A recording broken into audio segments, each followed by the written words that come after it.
Poucas pessoas sabem que próximo ao cemitério dos ingleses existe um cemitério de escravizados.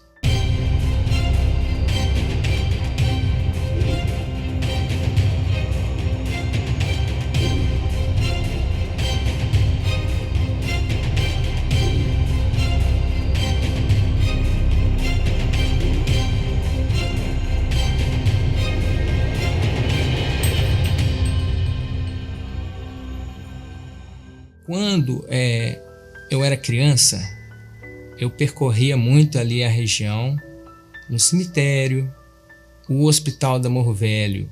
Ele pegou um período ali que eu me lembro quando ele funcionava, mas depois que ele foi abandonado, eu ia muito lá brincar com as crianças, lá tinha muito pé de fruta, essas coisas. Na banqueta do Bananal, minha avó morava lá, e lá as banquetas foram construídas para que a água chegasse na planta de beneficiamento. Então ela vinha lá do alto da Serra do Curral, percorria a banqueta toda até chegar no cemitério dos ingleses, que tem uma banqueta no cemitério dos ingleses, e chegava na planta, né? E aí, depois que eu fiquei mais velho, né? Aí eu comecei a explorar os patrimônios, e foi aí que eu comecei a procurar através de livros, de fontes históricas, de como que o nosso bairro tinha sido construído para poder ser útil para a mineração. O Boa Vista, né, ele tem esse nome antes mesmo de se tornar bairro, né? Ele, nos livros do Richard Burton, né, Viagem de Morro Velho ao Rio, ele é explicitado nessa fonte como Boa Vista, né, quando vai também falar sobre uma comunidade quilombola que existia lá, que é Timbuktu. São muitas poucas as fontes que nós temos para poder falar sobre essa ocupação né, de uma vila de escravizados que era ali onde é hoje o Campo da Boa Vista. Existem fontes históricas que dizem que nem todos que ali moravam eram para mineração, eles eram escravos também para outras funções sem ser da mineração, né? A história de Nova Lima, ela é como se fosse um mosaico, né? Ela é como se fosse uma peça de quebra-cabeça. Algumas informações são muito desencontradas. Existe a informação do momento em que Nova Lima foi descoberta e depois pula quase 100 anos para falar sobre a São João del Rei. Então esse período de quase um século ali é muito vago as informações. Mas as fontes históricas dizem que foi uma das primeiras ocupações ali da Boa Vista, do Alto da Boa Vista, e que em 1882 ele já tinha sido abandonado. E aí ficou só registros de mapa, né? Tem um mapa lá no Centro de Memória, datado de 1886, que tem essa localização anexa ali praticamente ao Boa Vista, né?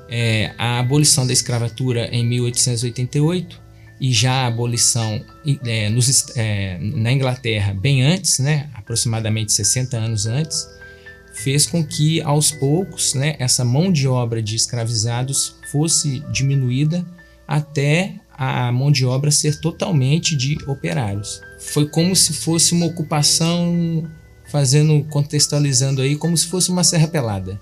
Era tanto ouro que aí Nova Lima ela teve uma ocupação de habitantes assim, ela cresceu muito rapidamente por causa do ouro, né, que aqui existia.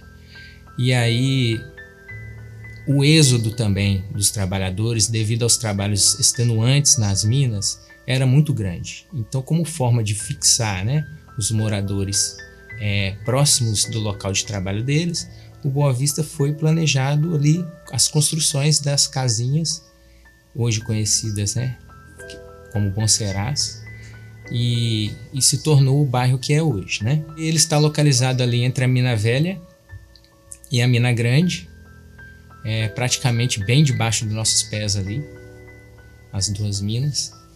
E também o Ribeirão Cardoso, né, que passa nos fundos do nosso bairro fora a fora, foi lá que foram descobertos, né, no início do século XVIII, as primeiras pepitas de ouro, né, com a chegada do Borba Gato. Aí depois vieram os bandeirantes, né?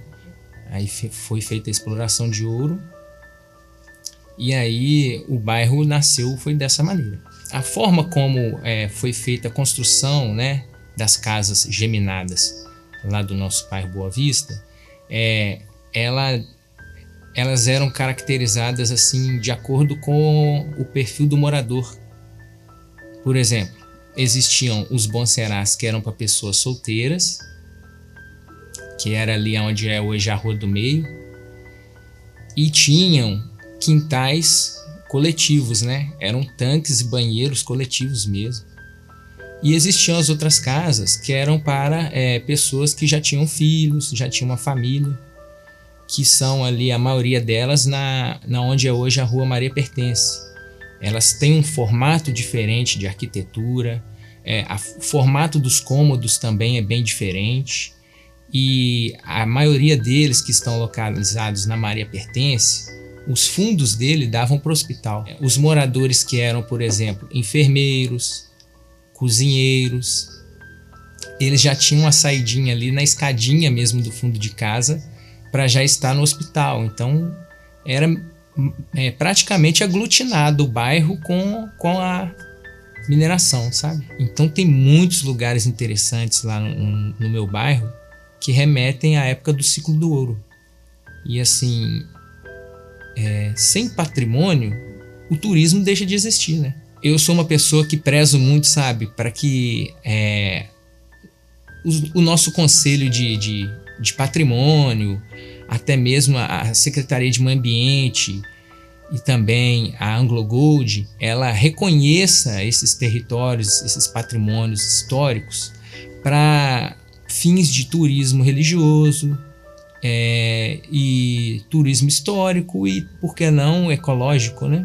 Poucas pessoas sabem que próximo ao cemitério dos ingleses existe um cemitério de escravizados. Esse cemitério, ele é 100 anos mais velho do que o cemitério dos ingleses. Então hoje você chega lá, é um local plano, mais ou menos do tamanho do cemitério dos ingleses, mas não tem nada, ele está ocupado de mato. Há alguns dias eu resolvi procurar esse local. Então isso eu faço muito, sabe? Além do cemitério dos escravizados ali no bairro, existe também um outro Bicame Pêncil nas imediações, que poucas pessoas conhecem, poucas pessoas sabem, que é um bicame idêntico ao que existe hoje no Parque Ecológico, mas ele foi reformado e modernizado. E este bicame, ele é original, ele tem as características de quando ele foi construído e ele fica muito escondido. Eu considero que o nosso bairro, por ter sofrido, né, com as consequências de exploração do ouro, ele mereceria hoje ter mais atenção do poder público, do poder privado. Ele poderia, por exemplo, fazer o resgate de alguns patrimônios, né? A reforma por exemplo, do cemitério dos ingleses, essa delimitação e reconhecimento do cemitério dos escravizados, uma identificação, um marco histórico ali. As banquetas do Bananal, que são as únicas que ainda correm água desde a época de exploração de ouro, elas fossem agregadas ao Parque Municipal para elas serem preservadas, né? Ali no Boa Vista, se você for parar para pensar na parte que tem a mata, ali nós temos ali o asfaltamento da estrada de Sabará, que é ali próximo. Nós temos ali os prédios da região das 6 pistas avançando. Nós temos aí a ocupação urbana consorciada que está chegando. O Hospital da Morro Velho, ele está desocupado novamente, ou seja, ali pode se tornar, por exemplo, vamos supor aí uma escola, uma faculdade, e não tem uma estruturação para suportar esse tanto de coisas que vão acontecer ali no entorno, né? Porque o SED já está desocupado. A Casa Grande, eu creio que daqui a alguns anos também será desocupada. O hospital já está desocupado. A empresa está saindo da cidade aos pouquinhos. Invasões, por exemplo, de lotes podem acontecer ali. Pode haver um crescimento desenfreado ali. E ela está ali, né, no meinho ali, do miolinho da cidade, ao mesmo tempo inserida e ao mesmo tempo segregadinha ali. Então, acho que tem uma história muito bonita que envolve ali na nossa comunidade e que ela tinha que ter mais atenção, assim, um olhar mais histórico, né? Deveriam as escolas municipais dar aula de educação patrimonial para as crianças, para elas saberem da nossa história. Eu sugeria também que o Centro de Memória fizesse uma visita in loco. O que seria isso? Sai do Centro de Memória, sobe o Boa Vista, que ali, querendo ou não, ali é um museu ao céu aberto. Ali no Boa Vista você vai ver o cemitério dos ingleses, você vai ver o isolamento, você vai ver as casinhas do Bom Será, aí você vai nas banquetas do Bananal e tem o cruzeiro lá em cima também, né? Que é cheio de histórias e lendas. Eu espero que isso não se perca, né? Então nós temos que ir escavando as memórias para poder preservar a nossa história.